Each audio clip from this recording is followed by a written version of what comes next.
Good morning and welcome to another podcast of Iconic Freedom, The Formula. We are talking about setting standards for accountability and responsibility in this journey of personal development. Let each care for self and all will be cared for. I had an abusive life.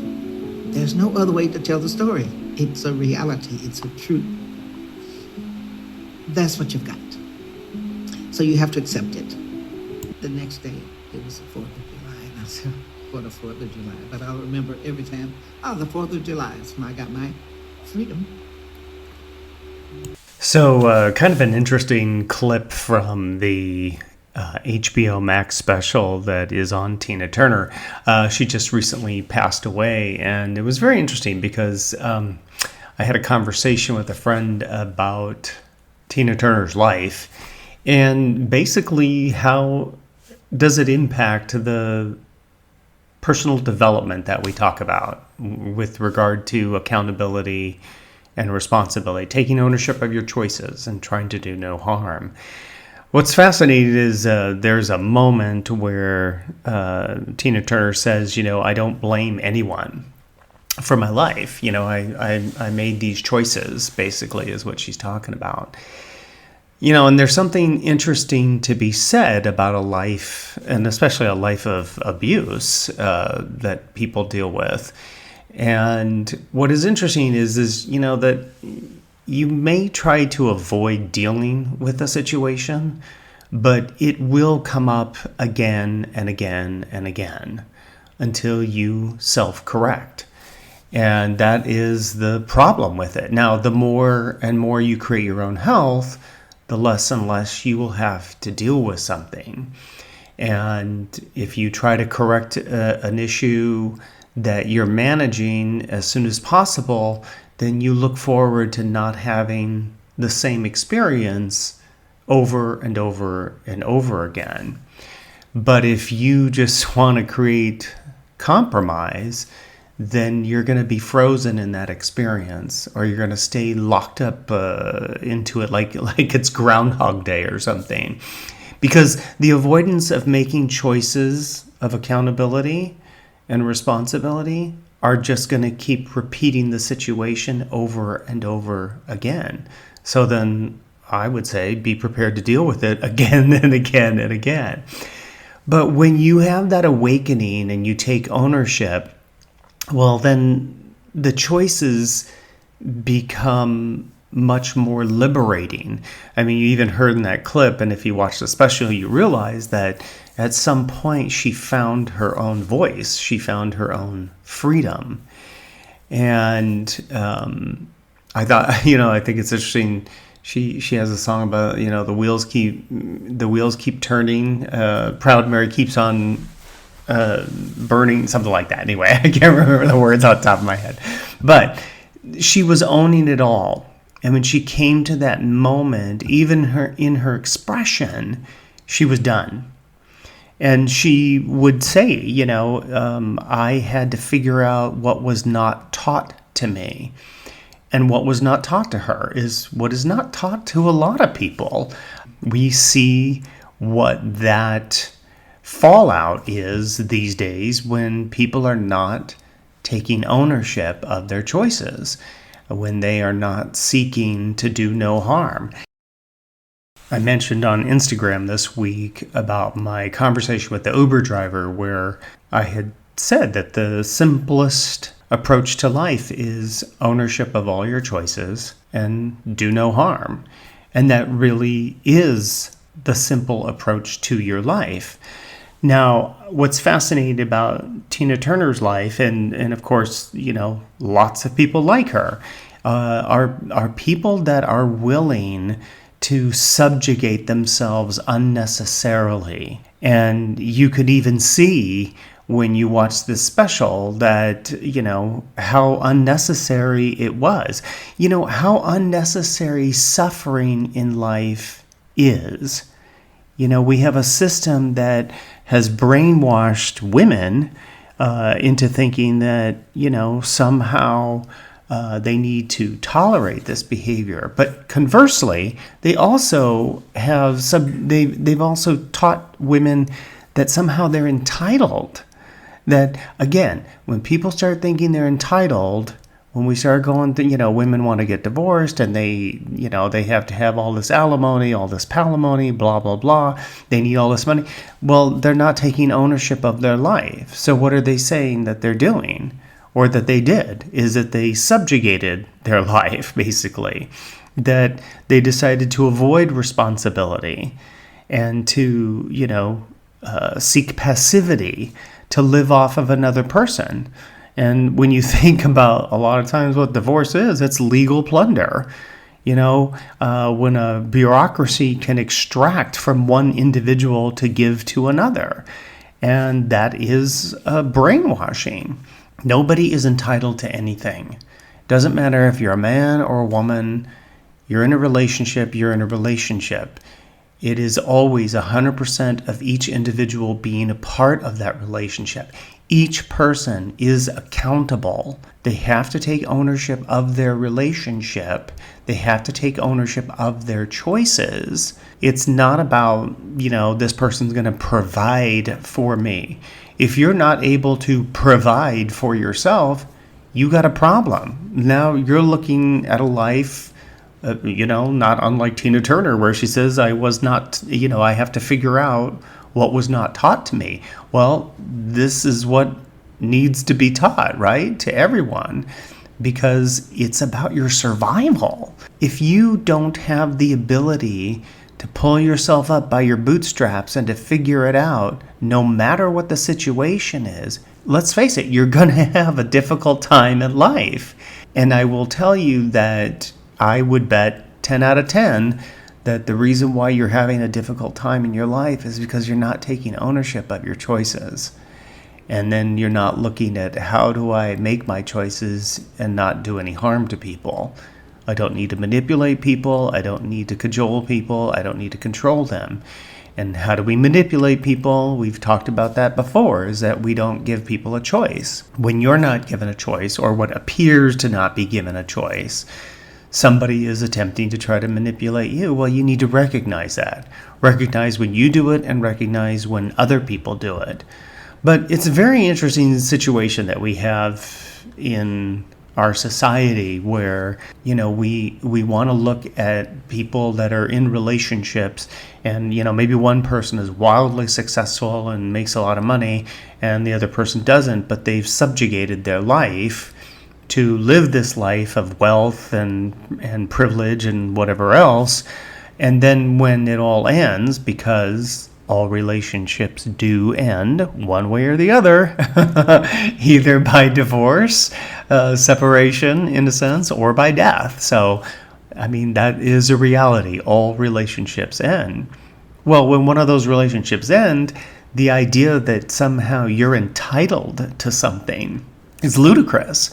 That's just you having set up your situation in order to manipulate and control the other person by saying, maybe either you've expressed it vocally or non-verbally, right? Because everything communicates. I'm going to subjugate my life to you.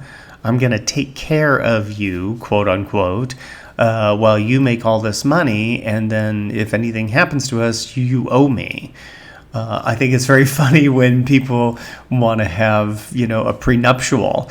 And, there's always been discussion of that. Well, you don't need a prenuptial, if you're in love. It's like, listen, contracts are for when things don't go well.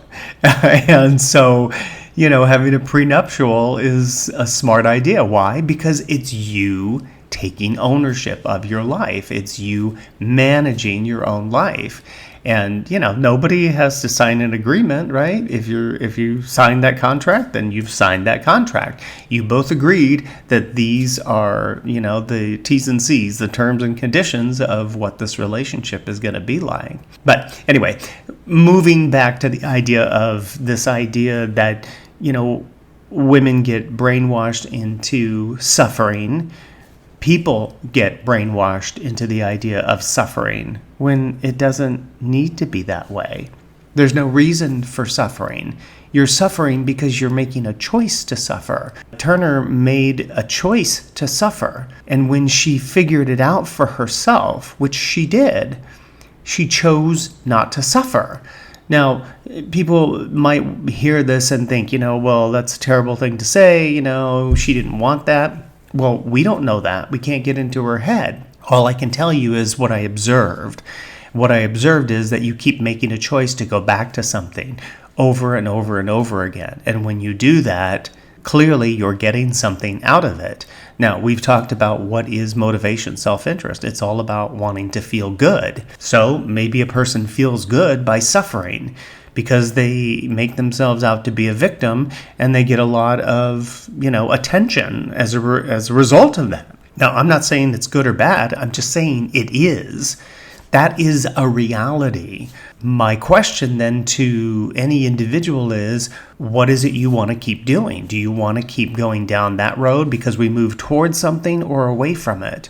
And every choice tells us which direction we're going to go. Everything told us which direction Tina Turner was going to go until the moment that she decided to go in another direction. And it's fascinating when you look at her life, if you were to watch this special, it's an amazing moment that she has for herself where she has this epiphany, she has this internal authority that tells her to do something. And when she does it, life opens up for her. I mean, at one point, I think she was on food stamps and trying to raise her kids. And Ike Turner, I think he paid her rent for her house for 1 month, which, just what an interesting individual I'm sure he was. But what's fascinating to me is that from that point forward, her life opened up to her. The universe responded, right? Because she started to make a life for herself. Why? Because she started to take ownership of her choices. She started to look at her life and say, this is my life. I, Tina, have to manage this. I have to do what I need to do to take care of myself. I have to figure out what was not taught to me. I have to teach myself. And indeed she did. And I mean, she became this remarkable superstar, right? Known the world over. And what's fascinating is that she had to leave America. Actually, I thought that was interesting, to go over to Europe where they fawned all over her. I mean, they loved her. So I don't know what was going on at the time that, America didn't want to embrace her. I think people have a revisionist history about that kind of stuff, but they didn't really want to embrace her, so she decided to go over to Europe, and she became this international star, came back here, and people, wrapped their arms around her and wanted to be a part of who she was, who Tina Turner had become. When I'm talking about this subject, though, I don't want to miss the point of that male or female, doesn't matter. Whatever relationship you're in, you own it. You own your choices. You own what you do and what you don't do. And your responsibility, that ability to respond, lays at your feet. It is not belonging to somebody else. It is not someone else's responsibility to take care of you. If you have a child, if you're having a child thinking, this guy or this girl has to be, 50% in on this. So, well, that's a delusion in your mind because, if that person walks away or they die, you have to figure it out. So, again, it's you taking responsibility for you. You can't be blaming another individual because things aren't going the way you were hoping they would go, or the way you deluded yourself into thinking they would go because you watch too many Disney movies, where everybody always ends up happy. Life is the ability to end up happy, but it has to do with you and your choices from within, not outside of yourself. And when you start thinking about these things, when you start thinking about getting into relationships, if you're not at this point, or if you are, or if you're out of a relationship, think about the moments that you did not take ownership of your choices. and that you were not seeking to not harm others, but you were seeking to harm others. However that is, I don't know how that is for each person. Again, I can't get into your head, but I can guarantee there is no situation for which a person does not have some responsibility and they don't have some accountability. And the process of your own personal self-development is you being able to take ownership of those moments, as difficult as they may be at times. And I completely understand that. I mean, even in my own life, I've had to step back and realize I made that choice. And sometimes it smarts and sometimes it stings. But the reality is that came out of my mouth. Those actions were actions that I took. And I may not like those choices that I made, but own them I must. And as a result, I can make the decision moving forward. I will not make that choice again. I will be conscientious of my choices. I will not whimsically just do things without thinking about what the consequences or the outcomes are going to be. And in those moments where I transgress my own standard, my own internal authority, I can go back and I can self-correct. I can self-evaluate and self-correct. And that is one of the big takeaways, I think, from that special with Tina Turner. I can't even tell you how many people I have recommended that to. I thought it was a remarkable presentation. I think it spoke about her life and her expression of who she was prior and who she became. And the fact that even she understood that there's a time in her life where she just goes away. You know, I've made this comment to people before that there are some people that just don't leave this planet fast enough. And then there are others that we want them to be around forever because we enjoy them. What's interesting to me is that when you watch this, you see the evolution of her life. You see from whence she came to who she became after her relationship and the choices that she made along the way. And ultimately, we can now look back, now that her life has ended, we can now look back and see the aggregate of who she was in all the different stages and variations of her life. A life that you can look back at. And as she said in that clip that I had on there, that, she did have an abusive life, but it wasn't always that way. And she made a choice and she got out of it. And as a result, she made another life for herself. And isn't it fascinating how life continues to give you an opportunity? It lets you start over, if you will, over and over and over again, in hopes that you will take accountability and you will attempt to do no harm. Because why?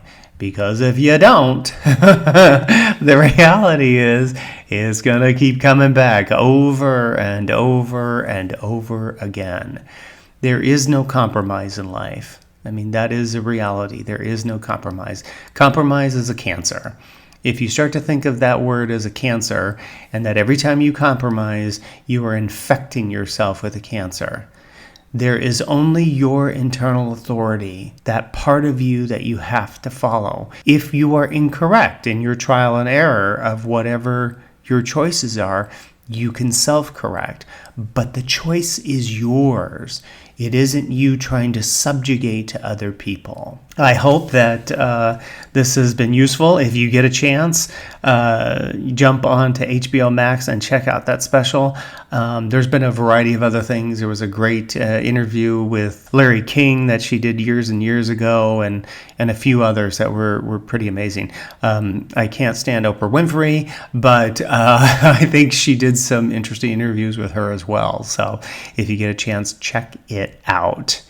And we are at the end of another podcast. Thank you so much for joining me. Hit that like button if you would. Share this with your friends and family. You never know what they might get out of this. If you'd like to subscribe, feel free to do so. You can do that on the website, link down below. My email is there, so if you have a situation that you'd like me to cover on the podcast, that would be awesome. I'd be happy to do that. Send me an email. And if you'd like to be interviewed and tell your story about accountability and responsibility, send me an email.